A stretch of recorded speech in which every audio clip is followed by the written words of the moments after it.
జాతీయ కమిటీ రాష్ట్ర కమిటీ, ఎంఆర్పిఎస్ రాష్ట్ర కమిటీ జాతీయ కమిటీ మరియు 33 జిల్లాల ఇన్ఛార్జీలకు మన ఆంధ్రప్రదేశ్ నుంచి చేసిన పెద్దలందరి ఇన్ఛార్జీలందరికీ కూడా పేరు పేరున ఖమ్మం జిల్లా తరఫున మీరందరికీ ఉద్యమ నమస్కారం తెలియజేస్తున్నాను.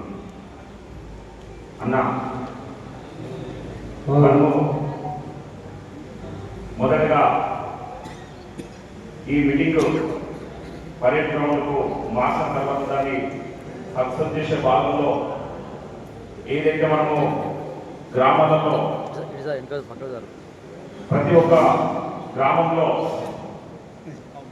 విహెచ్ఎస్ వృద్ధుల వితంతులు ఎంఆర్పిఎస్ వాళ్ళ ఆధ్వర్యంలో తమరు ఏదైతే కరపత్రం పంపిస్తారో ఆ కరపత్రం ప్రతి ఒక్క ఇంటికి చేరే విధంగా చూసుకోవాల్సిన బాధ్యతలన్నా కరపత్రం కనుక ఇంటికి చేరితే వాళ్ళకు కొంత సమాచారం ఉంటుంది. ఆ సమాచారంతో వాళ్ళు వచ్చే అవకాశం ఉంటుంది.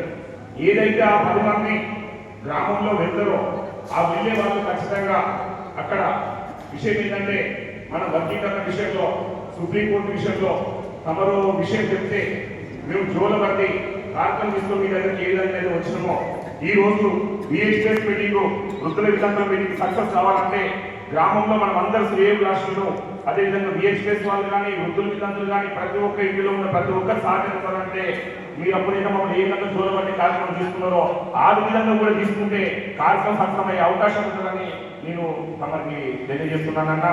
అంతేకాకుండా గ్రామాలలో ప్రతి ఒక్క గ్రామంలో ఇప్పుడు వాల్ రైటింగ్ అంటే ఫ్లెక్సీని ఏర్పాటు చేస్తే ఆ ఫ్లెక్సీల ద్వారా ప్రచారం వెళ్ళిపోతుంది. తర్వాత 3వ అంశం కన్నా ఇప్పుడు గ్రామాలలో ఏదైతే వాట్సాప్ ఉన్నదో వాట్సాప్ గ్రూప్లలో అందరినీ ఆ గ్రామానికి సంబంధించిన అందరితోటి మన వాట్సాప్ గ్రూప్లలో కూడా వాళ్ళకు సమాచారం ఇవ్వవలసిన అవసరం ఉన్నది. ఎందుకంటే వాట్సాప్లో ప్రచారం జరిగితే బాగుంటుందని తెలియజేసుకుంటూ ఎవరైతే మరుగుదలు ఉంటారో వాళ్ళు మండల వ్యాప్తంగా వాళ్ళకు వేదిక అరేంజ్ చేయాలి. అది బాధ్యత ఎంఆర్పిఎస్ ఎంఎస్పీ పూర్తి స్థాయిలో తీసుకోవాలి. వాళ్ళకు ఒక కమిటీకి వాళ్ళు ఎవరైతే ఉంటారో ఫస్ట్ వాళ్ళ కమిటీకి ఏర్పాటు చేసినట్టుగా చూపెట్టాలి. తర్వాత ఎవరైతే మనకు ఇప్పుడు చూపిన వాళ్ళు మాట్లాడిన వాళ్ళు ఉంటారు కదా వాళ్ళకు బస్సు ఏర్పాటు చేయాలి. వాళ్ళకి ప్రత్యేకంగా మండలంలో బస్సు ఏర్పాటు చేయాలి. ఏర్పాటు అయిందని మనం సోషల్ మీడియా ద్వారా ప్రచారం చేయాలి. ఎక్కడ దగ్గర ప్రచారం చేస్తే కార్యక్రమం ముందుకు పోయే అవకాశం ఉంటుందన్నా. ఎక్కడైతే మనం ఇప్పుడు విహెచ్ఎస్ ఎంఆర్పిఎస్ మనం బలంగా ఉన్నాం కాబట్టి విహెచ్ఎస్ ఎంఆర్పిఎస్ బలంగా ఉన్నాం కాబట్టి మనం ఖచ్చితంగా మండలాలలో ప్రతి ఒక్క మండలంలో ప్రెస్ మీట్ పెట్టాలి. ప్రతి ఒక్క దగ్గర ప్రెస్ మీట్ జరగాలి. ప్రెస్ మీట్ విహెచ్ఎస్ ఎంఆర్పిఎస్ ఆధ్వర్యంలో జరిగేటప్పుడు అందరూ తీసుకొని భారీ ఎత్తున ప్రెస్ మీట్ చేసి ఆ ప్రెస్ మీట్ మనం ప్రచారం చేసుకోగలిగితే కూడా బాగుంటుందన్న. ఈ 20 రోజులు ఖచ్చితంగా మనము గ్రామాలలో కనుక ఉండగలిగితే పని జరుగుతుంది. అక్కడ ఎవరైతే మనకు ఎంఆర్పిఎస్ నుంచొని ఉన్న మన వాళ్ళు ఎవరైతే కమిటీలు ఉన్నాయో వాళ్ళని గ్రామాలకు పంపాలి. మళ్ళీ ఒకసారి మాకు జిల్లా కమిటీ పెట్టుకున్నానికి కూడా తమ అవకాశం కలిగాలి. జిల్లా కమిటీతో అత్యవసర సమావేశం ఏర్పాటు చేసుకునే విధంగా ఉండాలి. ఎందుకంటే వాళ్ళకు నేను ఇక్కడ జరిగిందంటే ప్రతి ఒక్కటి మీరు ఎప్పుడైతే మీరు పంపుతారో మీరు ఇప్పుడు మాకు సర్క్యులర్ పంపుతారు. ఆ సర్క్యులర్ మొత్తం మన సభి వాళ్ళకి వినిపించే విధంగా ఉంది.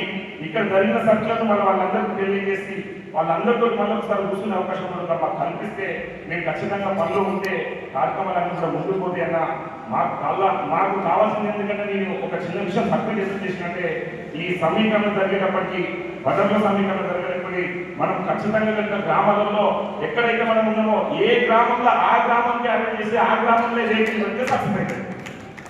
ఏ గ్రామంలో ఆ గ్రామంలో ఖచ్చితంగా వాళ్ళ దగ్గరికి వెళ్ళాలి. వాళ్ళు వెళ్ళే విధంగా చూడాలి. దానికి టీం ఏర్పాటు చేయాలి. ఆ టీంల గ్రామాలలో పంపి ఏ గ్రామంలో ఆ గ్రామంలో పనిచేస్తే ఇప్పుడు నేను ఖమ్మం జిల్లా ఇన్ఛార్జ్ ఖమ్మం జిల్లానే పనిచేస్తాను. మీరు చెప్పి మధురలో ఉండాలన్నా మధురలో ఉన్నా. మీరు మళ్ళీ నన్ను పాలేరు ఉండమన్నారు పాలేరునే ఉన్నా. మీరు ఎక్కడ ఉంటామంటే అక్కడికి అక్కడ ఉన్న కంటే పని చేయగలిగితే పని సక్సెస్ అవుతుంది. లేదు అన్నిటిగా తెలుసుకుంటూ ఉంటాం తర్వాత చేసుకుంటున్నామంటే పని పోతుందన్నా. పని పోయే విధంగా పోతే ఈ కార్యక్రమాలు సక్సెస్ కావు. మేము ఖమ్మం జిల్లాలో పూర్తి స్థాయిలో విహెచ్ఎస్ వాళ్ళందరూ ఏదైతే జిల్లా ఉంటుందో వాళ్ళందరూ కూడా పూర్తి సహకరిస్తున్నారు. వాళ్ళందరూ కూడా సహకరించారు. అదేవిధంగా ఎంఆర్పిఎస్ నుంచొని ఎంఎస్పీ నుంచొని అందరూ కూడా పూర్తి స్థాయిలో భవానక్క కానీ తర్వాత పోతే మన చెల్లె చాలా మందిని మీటింగ్లో తీసుకొచ్చిన వాళ్ళు భారతి పుల్లక్క మన తర్వాత పోతే అంజన్న తర్వాత తమ్ముడు సునీల్ అందరూ కూడా పూర్తి స్థాయిలో పనిచేసిందో కొందరు పని చేయకుండా ఎంఆర్ఎస్ పేరుతోటి ఎంఎస్ఎఫ్ పేరుతోటి పని చేయకుండా వాళ్ళు మా దగ్గరకు వచ్చి తమ చెప్పి వాళ్ళు పని చేయకుండా ఇప్పటికీ 50-60 రోజుల నుంచి పనులు లేని వాళ్ళు ఉన్నారు. వాళ్ళ మీద మీరు దృష్టి పెట్టాలి. వాళ్ళు చేయబట్టి కూడా అక్కడ పని ఫుడ్ పడుతుంది, పని చేసిన వాళ్ళకు ఇబ్బంది జరుగుతుంది. వాళ్ళ మీద మీరు దృష్టి పెట్టి ఒక్కసారి దాని మీద మీరు ఎంఆర్ఎస్, ఎంఎస్ఎఫ్, ఎంఎస్పి అట్లా ఎవరైతే పని చేయకుంటున్నారో జిల్లాలో వాళ్ళు పని చేయకుండా ఉంటారు. ఇక్కడ కార్యక్రమానికి అడ్డుపడతారు అన్న. వాళ్ళు ఏ కార్యక్రమానికి అడ్డుపడతారంటే మేము ఎవరి దగ్గరికన్నా పోయి కార్యక్రమం తీసుకునే సందర్భంలో వాళ్ళు అక్కడ అడ్డుకులు వేసి కూర్చుంటారు. ఆ కార్యక్రమం మొత్తం కూడా సక్సెస్ కాకుండా చూసినానికి వాళ్ళు బలమైన కార్యక్రమాలు వాళ్ళని మీరు వెంటనే గుర్తించి వాళ్ళ మీద దానికి దృష్టి సాధిస్తే ఈ కార్యక్రమంలో మనం కొంత ముందుకు పోగలుగుతామని తెలియజేసుకుంటూ ఈ అవకాశం కల్పించిన వీళ్ళందరూ కూడా ప్రత్యేక ధన్యవాదాలు తెలియజేస్తూ ముగిస్తున్నాను. జై మాదిగా, జై మల్లా కృష్ణ మాదిగా.